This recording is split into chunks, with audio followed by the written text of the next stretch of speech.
Kaya hindi iimbitahan because for that specific purpose that they want to invite Congressman Saldico and including I understand Senator Grace po, 'di ba? Because hindi siya kasama sa scope ng investigation ng Infracom. It was not relevant for the scope ng pag-uusapan ng Infracom. But it may be relevant in other venues, in other committees. So, ang gustong tutukan ng Infracom, yung mga allegations ng mga anomalya sa flood control projects. At nakita natin, nag-setting na ng direction ang Infracom kung ano yung mga initial na tututukan nila.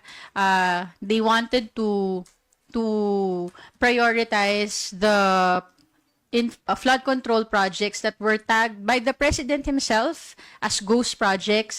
They started now with Bulacan. Yun yung una din naman na na-identify ni Presidente. So they are discussing that now. And I think for the next hearing, yun pa rin na mapag-uusapan. So kung ang pag-uusapan ay yung anomalya sa flood control, hindi nararapat pa si Congressman Saldico at na masama doon sa pag-uusap na yon. Pag mapag-uusapan yung mga insertions, doon siguro magiging relevant yung presence ni Congressman Saldico.